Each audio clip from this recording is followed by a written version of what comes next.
This is Nancy and I, and all of the visuals in the PowerPoint today were created by AI. So this is us as superheroes. So we've got I'm Chris Jones, the co-founder and CEO of Spectra Diversity, and we have a an assessment that actually our guest today, Rebecca Dessonville, that Rebecca created for us or did the back end and front end programming and the HTML stuff or coding or whatever. She'll explain it. and and I've got a whole bunch of sources that I've used for this presentation today, and they will be on the last slide. You'll have links to them all. So that's me, Chris Jones. Nancy, would you like to introduce your superhero self? So don't know that I'm necessarily a superhero, but I am Nancy Schick of Third Ear Conflict Resolution. I'm a New York employment attorney and global workplace mediator. And obviously, Chris and I have been doing these webinars now since last year with a lot of the changes in DEI and a lot of the perceived changes that, as I often will come back to, the law has not changed that much. It has in a few states, but for most of us, we're still operating under Title VII and the same laws. So we still want to make sure we're navigating the intent of DEI and anti-discrimination, regardless of what's going on. And that's what we're Oh, here to do for you. okay. And our guest presenter today is, I'd like to introduce you to Rebecca Desseville.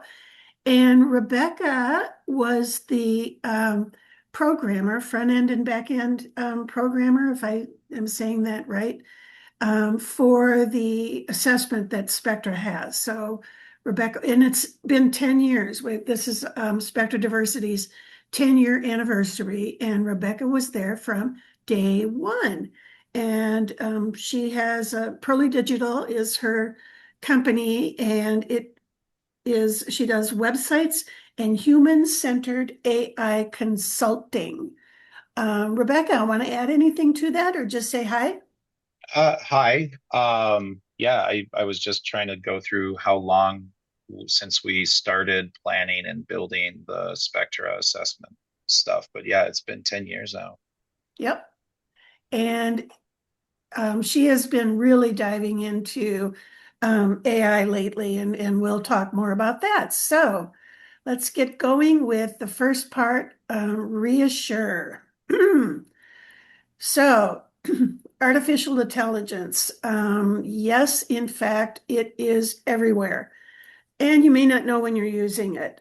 Streaming services like Netflix use it, Google Maps that predict traffic, unlocking your phone with your face, chatbots answering questions. The other day, I was riding with a passenger in my car, and I was describing when I had asked a question of, "Hey Siri," and as I'm driving, "Hey Siri" answered the question again, and here is "Hey Siri" on my phone trying to do it again. So yeah, it's everywhere.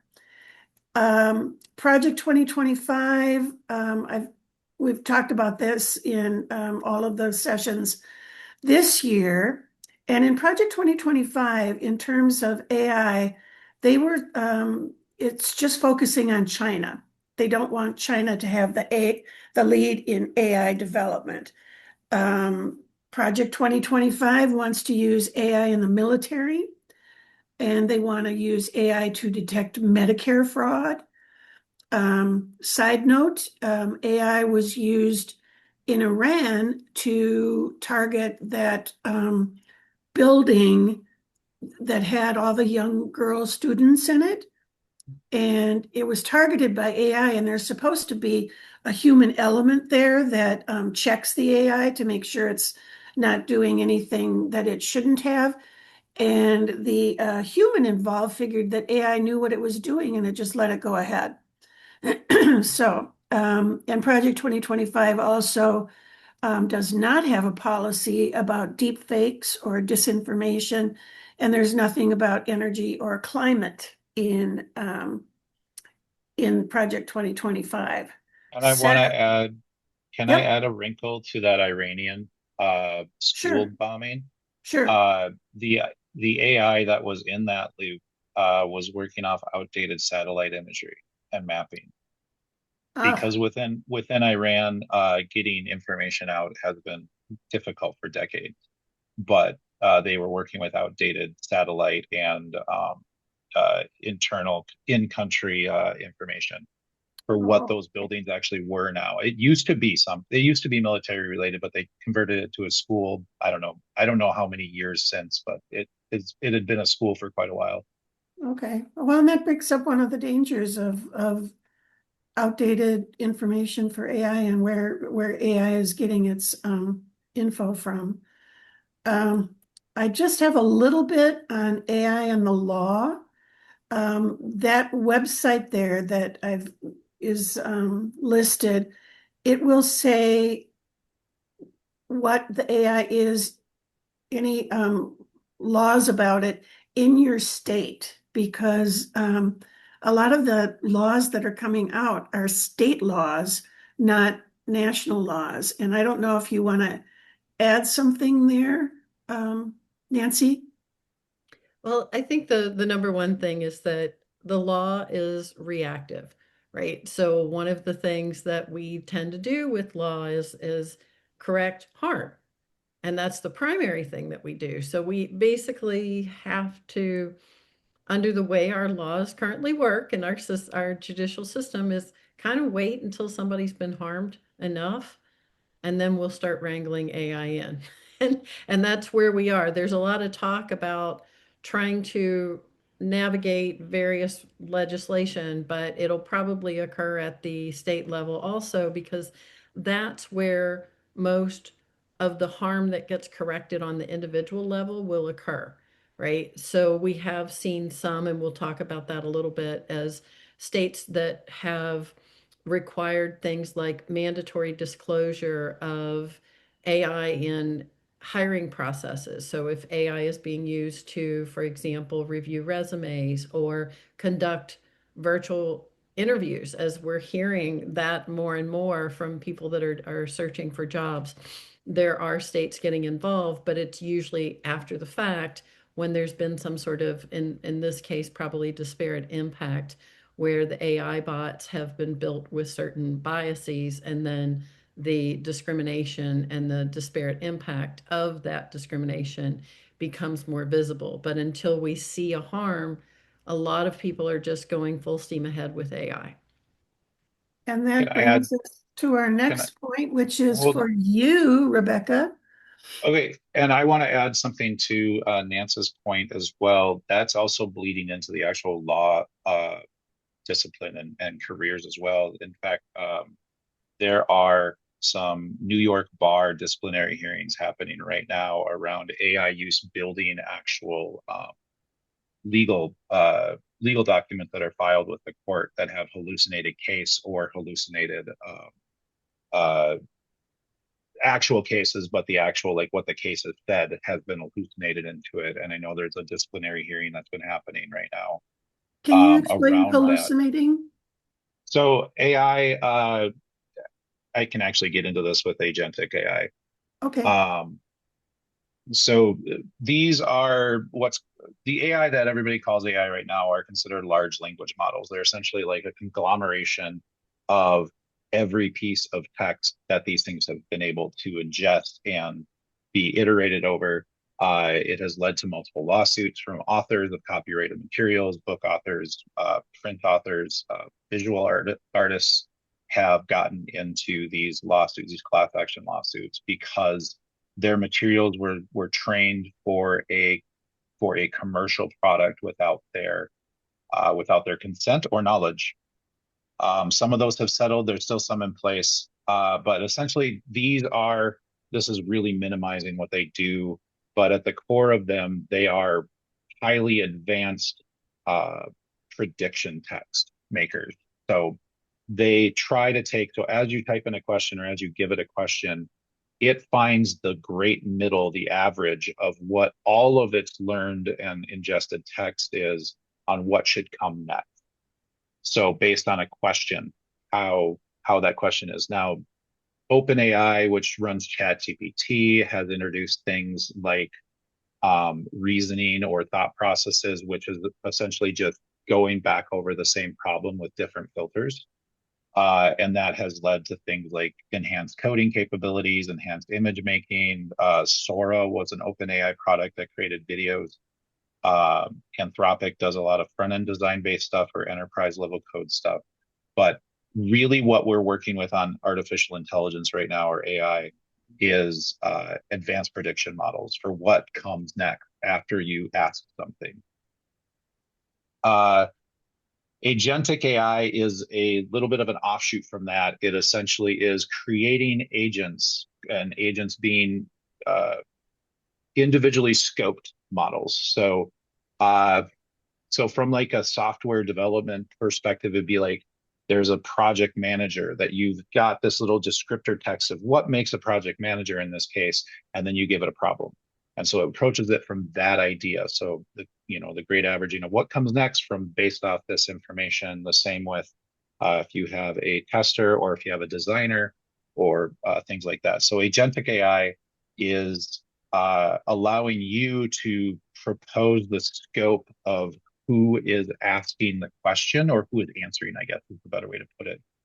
The other thing is you can have agents literally asking each other questions. In some of the work and research that I've been doing, I've been using the big software development lifecycle, or it's a pipeline of who's on the team kind of idea, and they pass information to each other.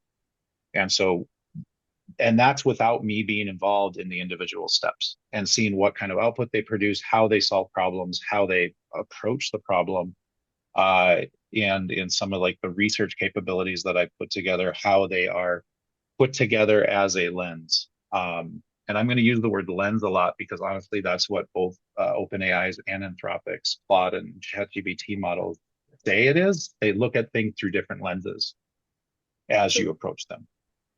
So Chris, do you want to jump in here and just kind of summarize what all that we just had, because that was a lot to get, and how we are dealing with in AI my in the DEI space, maybe? Yeah, in my simplified version of that, I think of these AI agents as sort of intelligent avatars. So, and but they will be intelligent insofar in the way that the person that created them has put certain filters in place. So, for example, if you didn't have, and this is kind of getting ahead of where we're going to go, but how do you create and how do you use AI in a DEI sensitive manner? Um, Rebecca and I both have DEI backgrounds, so the avatars or agents that she's created are already thinking inclusively. Whereas somebody else that's creating an agent might not be thinking inclusively, and it makes a difference in the output. And we will get to that in a moment. But basically, I think of them as intelligent avatars. Does that help? Yeah, and thank you, Rebecca. It's just a lot to digest for us that are not programmers. Okay, so here's what this is what the CEOs are thinking about AI in their or they're thinking about how it's impacted what they're going to do with it next.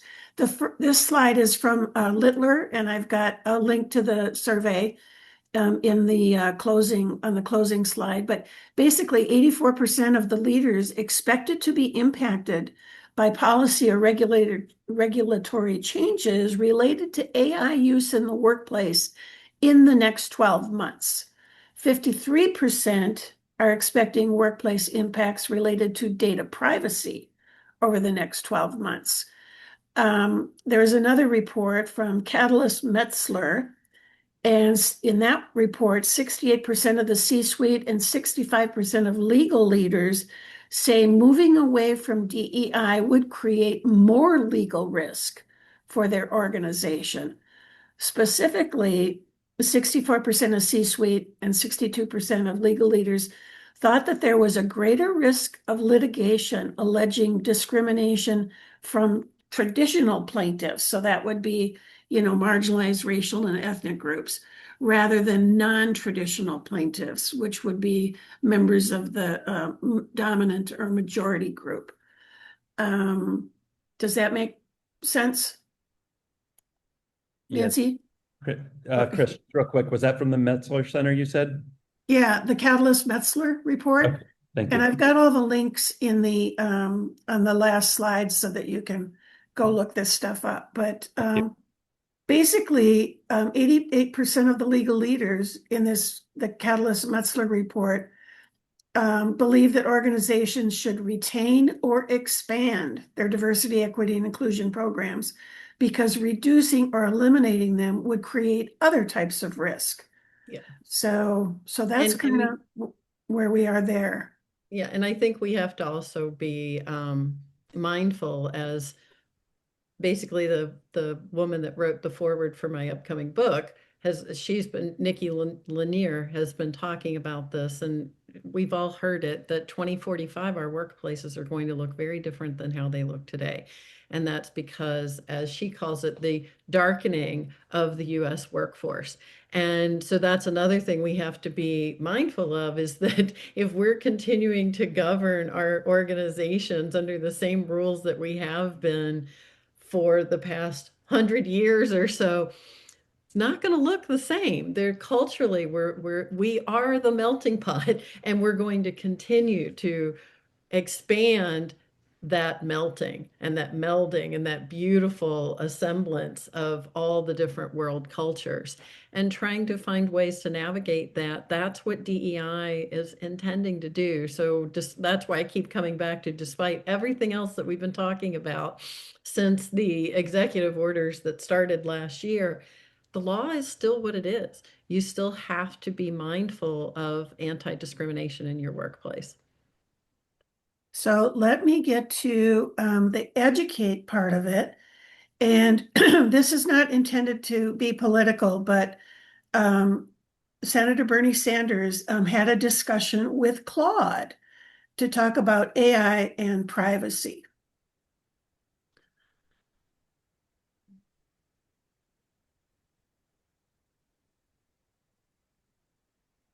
Claude, this is Senator Bernie Sanders.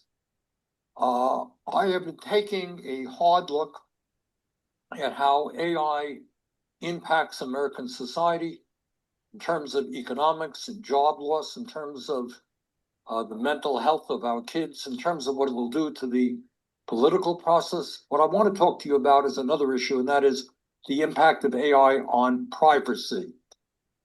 I want to know, among other things, just how much of the information that AI collects is being used, and what would surprise the American people in terms of knowing how that information is collected?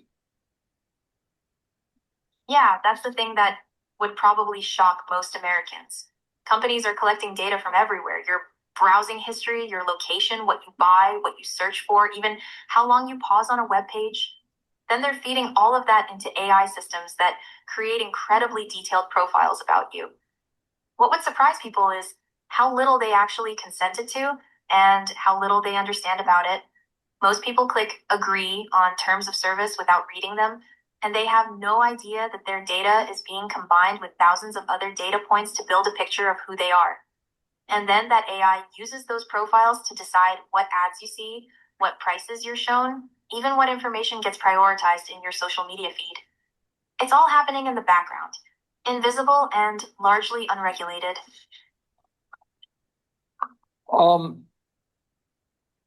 I think most Americans would know the answer to this, but why is all of this information being collected? What's the goal here? Money, Senator. It's fundamentally about profit. Companies collect all this data because AI allows them to turn it into valuable insights. They can predict what you'll buy, target you with ads that are more likely to work, charge different prices to different people based on what they know about you. Advertisers pay premium prices for access to these detailed profiles because they're incredibly effective at manipulating consumer behavior. And it's not just about selling you stuff either. Political campaigns use the same AI and data to figure out how to persuade you, which messages will work on you specifically. Data brokers buy and sell information about millions of Americans without their knowledge. So that's just a little bit of where we are in terms of AI in the world. And let's take a look at AI and employment. And I think Rebecca referred to this a little bit, is that AI in the workplace, a job can be considered a bundle of tasks, which tech AI can either make a commodity or assist with. Like, for example, air traffic controllers, tech is an augmentation. It processes flight data while leaving the decisions to the humans. So that keeps wages high. By contrast, self-checkout systems simplify the cashier's roles, automating tasks like calculating change. It's amazing how many of the cashiers don't know how to make change. If it doesn't tell you, give them $3.72 back. And we're not using pennies anymore. Anyway, so it's kind of it's going to the middle, which Rebecca talked about a little bit. And then one of my favorite people to follow is F. Henderson. And what he said is that companies eliminating their human intelligence infrastructure while simultaneously restructuring their organizations around AI are not becoming smarter. They're becoming blind. And the employees most positioned to detect what those companies cannot see, the people who inhabit the intersections of identity, community, culture, technology, and organizational power, are sitting inside employee resource groups that are running on volunteer time and budgets under $15,000 a year. So what is actually happening is power restructuring. Capital is being reallocated from human labor to AI infrastructure. Management layers are being flattened. Knowledge work is being reclassified as automatable. And the communities most exposed are disproportionately women, workers of color, contractors, mid-level knowledge workers, and they're bearing the impact of decisions made in rooms that they were never invited into. And that's one of the questions that when Spectre Diversity, when we're doing our DEI, our skills training for DEI, that's one of the things that we ask, who is not in the room? And in terms of AI, and especially agentic AI, who is not in the room? So agentic AI, Rebecca, can you comment on Yeah. what we just unloaded here? Yeah, and I want to identify Joel's point about um, who's in the room, the power and oppression thing. There is, hold on, I'm pulling up my research quick. So the participation within employment or consulting within AI or LLM labs is almost 100%.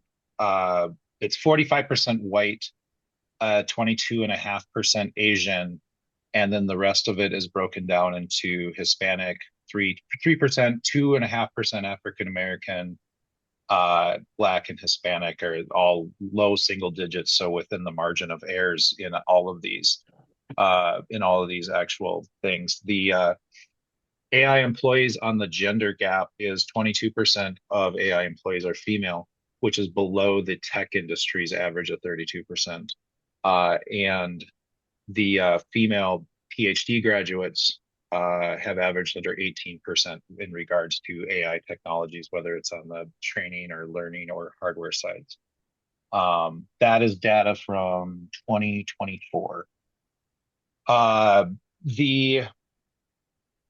So the people in the room are the people who are making these agents, which means that we are getting their perspectives on the world being pushed into the training models on these for how these things are iterated over, how they respond, how they frame their responses.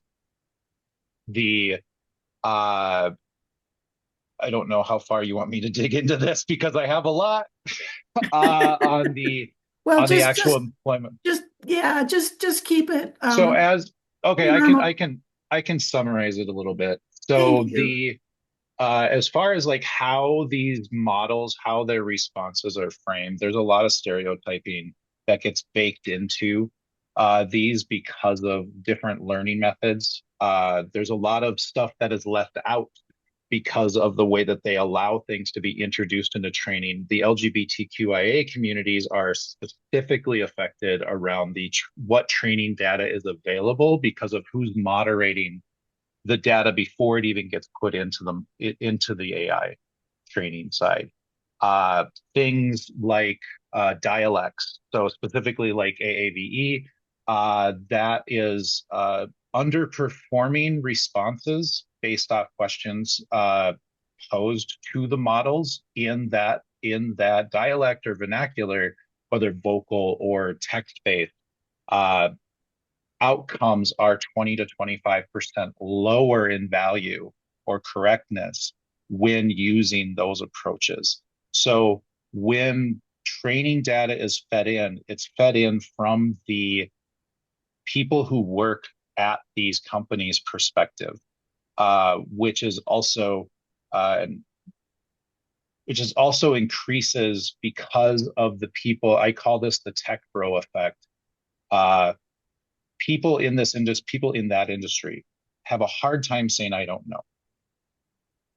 And so what you get baked into these into these models is the inability to say, I don't know, but I'll look it up kind of approaches. And so you have a really big problem of the industry calls it sycophancy. And it's basically the model just telling you what you want to hear. So Chris, your slide from a few slides ago with the different CEO opinions, specifically in the DEI concerns one where there was such a huge drop off, is because the training data and probably the sources that they're using for what should my company work on next year, they're probably asking ChatGPT or some form of it how they should approach work. Same from the labor boards. When I talked about the great middle, it's because these are predictive models that want to get the most average in front of you. And when the data doesn't include diverse perspectives, you're going to get those excluded.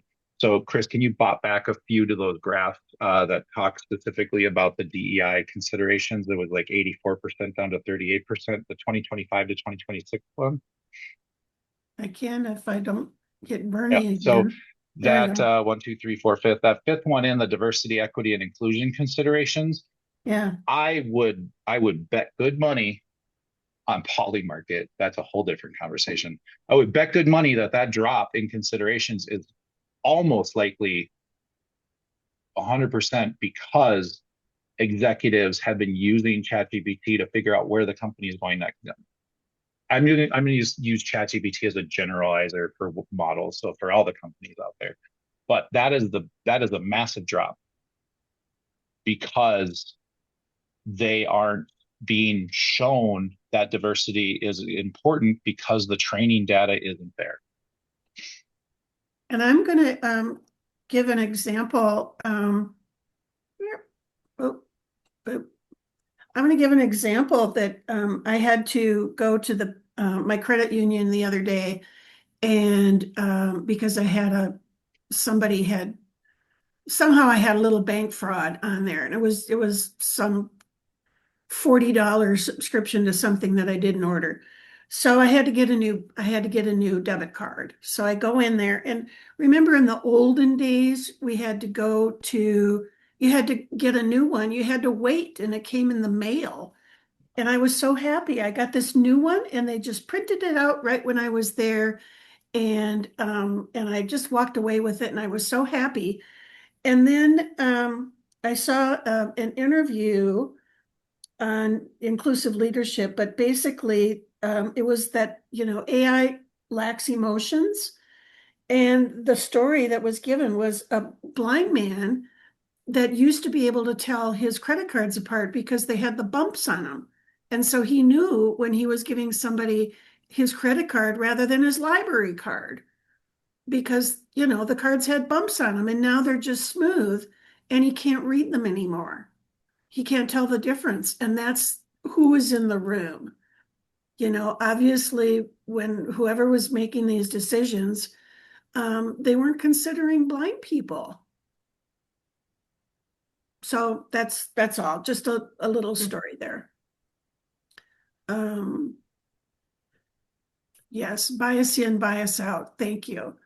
And so this is Can I, well, actually, we're coming to me anyway, but I'm going yeah. to jump in on this bias in, bias out. And I mentioned this as we were starting out today, Chris, that I've been reading this book. If you all haven't read it, I highly recommend it. It's Jacob Ward's The Loop. And the other thing that he's talking about is not just the bias in, bias out, but it's also how AI is being trained to influence our decisions, and then the decision we make will then be logged, and then it will influence us again. And so he calls it the loop, that at a certain point we start handing over too much of our decision making to AI, and then it changes how we make decisions. And we're already seeing some of this. So the human in the loop concept is really great, because if we keep pulling ourselves back, take that 30,000 degree look, then we can make sure that we're still not just having a human there to push a button, but to really do the thinking that the AI is not actually doing. It appears, correct me if I'm wrong, Rebecca, it appears like it's thinking, it appears like it has these human characteristics,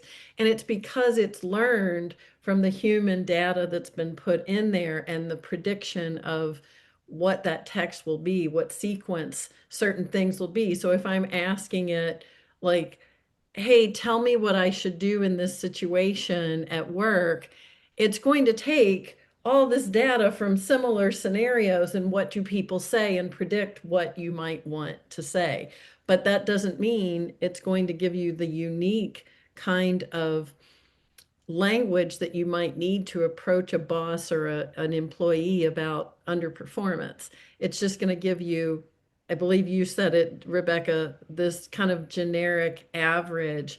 And it's not a bad start, but you don't really connect with another human being unless you're paying attention to what's going on in the room and actually be with that human being. It's also exemplified in the visual and content outputs that these models have. Uh, we have this innate ability to just spot it. We can spot AI generated images if we really pay attention. We can definitely spot AI generated text because there's a lack of passion, there's a lack of feeling behind the word choices and flows. Uh, these are Some of them are getting very good. Some of them are nearly perfect on small amounts of text, but as soon as you get anything paragraph level or multi-paragraph, it loses it. Um, it's not the meme, kind of the joke is the whole M dash thing, but there's sentence structured memes. There's the sycophancy, the meme is you're absolutely right response kind of things. And it does it's a feedback loop, what you were kind of talking about, replacing our way of thinking of critically approaching. I've tried really hard to introduce a no yes bot policy within my stuff, and I actually have like coded uh, coded responses for if it coming back with you're absolutely right. I make it rethink without, and that I had to put that in an actual code when it comes back with stuff like that, instead of directing it to not think like that, because it couldn't. It could not come back with anything but absolute sycophancy for whatever idea I was having was an amazing idea. And there's case studies, there's actual That's legal true, cases. Rebecca. A guy literally thought he had figured out this whole new form of math, to the point that when he actually was confronted with the realism of it, when he got away from his ChatGPT conversation, he spiraled mental health wise, because he had been led for days or months on this path of a new math, because the model kept telling him he was right. Can you Teenagers that have committed suicide and stuff like that around, conversations with their chatbots as well. Can you explain, and I think this will help people understand, like how I love your researcher. I would hire your researcher that you built. But tell me, just with that one agent, what types of input that you gave to them. I'm going to use them, It, they, no, it, it. it, even What asking you, Claude, what are your pronouns? It says I don't have them, use it. And so okay, I try so not to anthropomorphize anymore, because I know I'm working with a tool. I know I'm working with graphics cards off in a data center somewhere. So, well, so explain how you got your how you built your researcher, because I love it. my researcher name is Scout now, because Anthropic introduced a researcher agent, and that was clobbering my capabilities. But so Scout is train is a role pack. I, I don't know. It's very long. The role itself is very long, and what this persona is. And this role also has a skill. And skills are a thing that these agents use to basically check boxes. Like, what path should I go down? Check a box, check a box. And so that's how you get structured information and structured, uh, you know, actual, like, following the orders. So my Scout agent uh, is trained off uh, scientific research fundamentals, from the ethical perspective, from the sourcing, peer reviewed, understanding what peer reviewing is. It goes. I got a bunch of class syllabus information from different different research schools for how they actually teach the human researchers. Then on the other side, I have the investigative journalist side of that agent, which is, fact checking multiple independent sources. Uh, it also there is a problem with these models when you have them do things like this. They can get out of date information, even if they're claiming it's up to date information. And so I have put my own capabilities in, so I know it's getting fresh information. Um, and so it puts all of that together, and I have it just output basically research briefs or entire research sets. Chris, you've seen two of those for this specific talk today on the research I had it do. And then importantly, at the end of the whole process, after it's written everything, it runs it back through a fact checker and actually pulls all that information back. And this combination is hours of me watching this thing work through the problem, knowing what it gets, double checking its work, coming back, like the fact finding, that was hard to make sure that it was actually checking facts, the double source, the independent source, the authority level. So scientific research and investigative journalists have to figure out who is an authority in that space. So it decomposes questions, it does all of that stuff, but it packages up all nice, and I get really good output within half an hour usually of asking it a question, or a list of questions. And Um, I've just seen two of them, and it's amazeballs. so for Chris's specific ask, she asked how to help make AI a better creative partner. And one of the important parts I put in there is that it will not, and this was a really interesting thing that it gave out, it will not increase the ability of more creative people to be more creative. What it does, it raises the floor so less creative people get a boost, but the more creative people are not being helped out by this. It can help, and it gave some processes about how to really work with an AI agent. And a lot of those steps didn't involve AI. It involved the human putting pieces together in places and then doing something with the AI and then going back out on the, just outside of the AI to do stuff. So that's where my scout agent is at. I can do a lot of really fast, big merge together research with it, but I'm constantly checking it because I don't know when these models get updated that they aren't going to screw with it. Nancy, question for you. Can I jump in on this first? Sure, sure. Okay. I think what you're hitting on, Rebecca, that I think is a really important point is that you have, as the human being, already an ability to recognize what is at least considered. We could get into a whole debate about what a fact is, right? And Yep. what the sources are, and even that is biased, and we'll get to that when we talk about the law, right? Is because of history.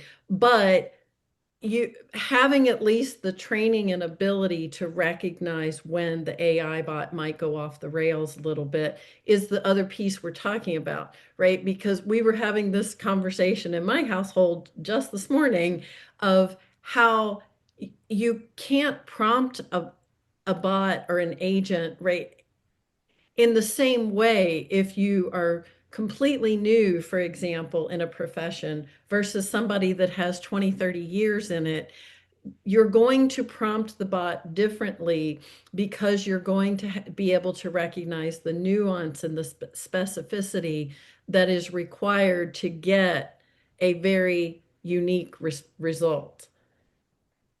Am I Yes. correct in that? So Yeah. I No. think that's what you're And it's talking. very, very much the experience part. Like you absolutely hit on it. Like you are not going to ask a seasoned investigative journalist with 40 years of experience the same way that you would ask a fresh out of college or fresh out of internship journalist to do the same work.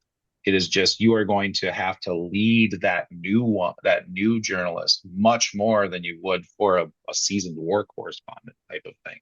So Yeah, I sorry, I and watched yet the not. Scott Pelley interview yesterday, so I'm stuck on Yeah. that role. And not to discount the someone with fresh eyes. And I think that's the other part of it, is recognizing that both of them have value. Both of those human beings have value for their unique perspective. And if we can bring them together with the AI, it's just, as you said, another tool. It's another perspective. It's It, another way of putting things together, but it shouldn't be acting on its own any more it than you would want one person running the whole world. Oh, absolutely. And that's very specifically the reason why I do not use voice mode in any of these models. I don't have it talk back to me in any of those because that activates a weird set of brain patterns for relationship building and stuff like that. It is purely text.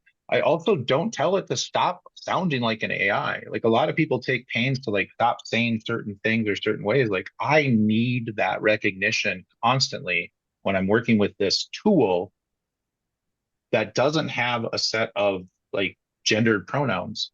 It is it, and it's a tool. And I work really hard on making sure that I stay out of the anthropomorphized versions of working with these things. Now, do I every once in a while, do I swear at it? Do I get frustrated? Sure. But I mean, that's also a me condition type of thing. Like I'm frustrated in the moment. I know you're a tool, but I'm throwing this at you. But I do work very hard on making sure that I stay grounded on what this is. Thank you. Before And we so, move on Chris, you were to, going to ask me a question because I just yeah, looked at the time and I know we could go all day on I AI. know, I know. I'm going to kind of rush this a little bit, and I'm going to move into the activate portion because we can do your questions. Okay, how to use AI inclusively. Obviously, this is an AI generated image.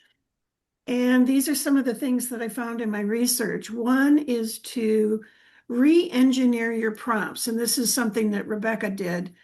So specify the tone.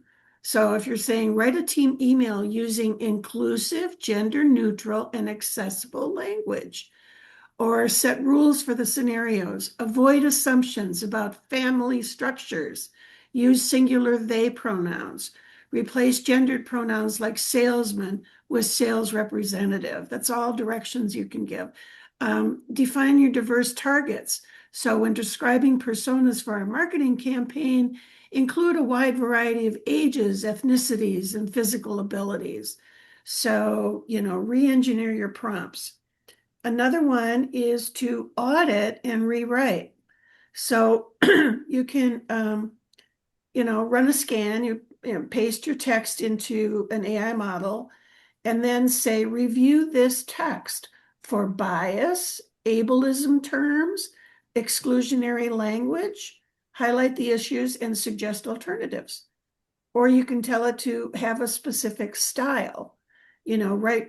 One of the ones is, AP style is one, but the American Psychological Association bias-free language guidelines, you could use that. I use nonviolent communication as one of my foundational writing styles. Yeah, nonviolent communication. You told Yep. me about that once Yep. before.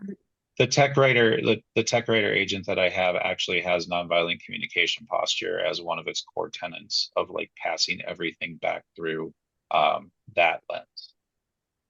Okay. Create or use inclusive visuals. Um, avoid defaults. Instead of saying, a person working at a desk, you could say an older professional wearing glasses, typing at a desk, and include abilities. So if you're representing groups, make sure that you have diverse bodies and maybe some mobility aids. And then personalized learning for diverse audiences. We actually did this. I don't know if you remember this, Rebecca, but when we were working on the Spectra assessment, we intentionally wrote it at an 8th grade reading level Yep. because some people just, they don't, I mean, salespeople, they like to watch videos. They don't like to read. Some people might have English as a second language. There's all sorts of reasons Also, to I'm pretty sure that both the writing styles you guided mentioned the 8th to 10th or 12th grade reading levels as the target point, unless you're writing research output. Yeah, we did 8th grade is what Yep. we did it for. And then offer language variations. And you helped me with this as well because we've got the Spectra assessment is in French and Spanish because some people are more comfortable taking and responding in their native language rather than their learned language. I want to add one point to this slide. Yep. It's when you start generalizing language, you are going to get the great average. And so you are going to get white, slim bodies out of this. So you need to use words like diverse. You can specifically ask for different racial profiles when it's creating imagery. I would absolutely suggest never just using it to begin with, but if you're going to I did when before everything got really big but a few years ago I did a lot of studying on how to prompt it to not give me a thin white woman, how to actually get a plus size a severely obese person, and trying to get around the guardrails of sexualization of just like give me an overweight woman in a park exercising, give me an obese woman in the park exercise, that kind of approach. And it had a really hard time. It could not do most of them. It would just give me the vanilla white cis extraction. Yep. Nancy, anything to add to using AI inclusively? There's so many legal issues that are going to come up that I think we're we're just waiting at this point. Because again, I think what we're going to find is that even the law, corporate governance, how we select. That's why we talked about socioeconomic status also, right? That's where I was going a little bit, Rebecca, with even Scout sounds amazing, but Scout is going to be trained on what we consider, good research, Yeah. good investigative journalism. And it doesn't mean it's wrong. It's just, I think this is where we're going, is we're going to keep seeing these nuances that, oh, what we thought was true and real and factual might not be. It might just be Well, what we agreed would be. And that, as a lawyer, I say that because I'm a former trial attorney, right? And just because we agreed on what the facts were in a lawsuit so that we could call it complete doesn't mean that that's actually the truth. And we see this over and over again. And I think we're going to continue to see this in AI as well. and on the legal side of the where the law is reactive, to your point, a few days ago or yesterday, Peggy Flanagan, the Minnesota Senate candidate, uh, accused Angie Craig, the other Senate candidate, of producing a deep fake video of Peggy promoting ideas that aren't in her platform. So there are, I don't think Minnesota has a deepfake law in effect yet. I know that something passed. I haven't really looked into it, but the fact that we have political races actually producing deepfakes of their opponents in a primary. This isn't even for general. This is for a primary that the law hasn't reacted yet. And you're right. And then we have just all the terrible content out there that these models are scraping the internet to train their models. And look, one of the things we're seeing over and over again is as much as our day-to-day interactions with each other as human beings may be mostly positive, online not so much. There And was a so if study. we're training on that, right, it's perpetuating some of the worst behaviors of human beings. There was a study released last week that talked about the where LLM learning and training data is going to uh, surpass what humans have actually produced in their entire history by 2030. And so we're already at like the 75th percentile of we've adjusted everything for these models possible. And so we only have 25% of actual human produced content. And probably a big number that has been excluded from training because of LGBTQIA bias, dialect bias, race bias, source bias. So we're already, and to your point, we're hitting the age of AI training off itself, which the labs have said that's a real risk and they're trying to avoid it. But Anthropic early last week said they're using Claude to train Claude. So it's Wow. and so Claude's just going to tell the new model, you're absolutely right. Sorry, that was supposed to be a joke. Yeah, so again, I know we have to wrap. So so I'm gonna just blast through this. So, an inclusive leader. These are just some things. This is from Sarah Mountain. I've got a link in the research that I'll show you on the last side. But basically, build practical AI fluency. So, inclusion leaders don't need to be technical masters, but they do need enough knowledge to direct their experience working with their teams to shape AI credibly. yeah, in other words, don't just believe the marketing material from Don't whoever's just creating your believe the AI. marketing material. No. Embed inclusion where AI decisions are being made. That's like, who is in the room. Make the learning curve more equitable. So apparently there's uneven access to AI learning. So it needs to, it might be a early warning sign of a wider capability and opportunity gaps. Define human accountability early, and that's where and I've talked about this in previous sessions, the International Standards Organization 3415, which tries to take out bias by recognizing that there is bias and giving accountability measures for it. And then put AI to work in the moments that matter. So use thoughtfully. AI can help organizations spot patterns in pay, promotion, project access, and manager evaluation.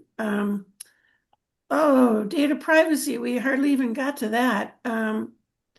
I think that's a whole different Don't That's a webinar. We whole could go for different an thing, hour on that. and legal risk. don't don't give it your data. Don't give it your Like data. don't upload employee spreadsheets, don't upload client data. Even if you're on the enterprise side, they just have problems. So just I wouldn't suggest it. Yeah, and I'll just throw in something because I found this to be such a huge warning note is some people are, training AI to like read their email and respond to email. Understand the risk of that also, that if you're getting spam email and you've got a bot that's trained to respond to your email, you might have a bot that responds to a scammer and you're letting it run loose on your email inbox. So that kind of freaked me out. I said, don't do that. And I just put all the links in the chat. So if you want to grab those, we'll stay online for a little bit longer. And Um, I'll be providing Chris with a couple of downloadable sites to open in your browser that have the research output that I did in preparation for this. Now there's a research brief and then there's an actual like research uh, um, 7-page with source material stuff. I'll be providing that to Chris, so that'll be available. I just need to brand it. and It's and not. that and that's something that Scout did, right? Yep, both of them are Scout outputs. I love Scout. No, Scout And is a I useful hope tool. a very useful tool. It is. Thank you so much for being with us today, Rebecca. You are a fountain of knowledge, and I understand what you're saying nearly all the time, which is good. Which is good. I'm so glad you're my partner. I Um, think my one closing thing on this is yes, if you approach AI as a tool, as not an entity, as a series of ones and zeros like you do with your computer already or your phone, I think you'll be in a good place to make the right decisions for what you give it, because you're also going to consider the what it gives you as possibly biased and poisoned. thank you. Nancy, closing remark? You have 1 minute. Use with caution. There, Thank 10 you. seconds. Thank you, everyone, for being here. Great session. Once again, I learned a lot. Thank you, Rebecca. Thank you, Nancy. Thank And you, Chris. And off thank you we for go. everyone attending. Okay. And boop. Bye, Lee. Bye, Jim.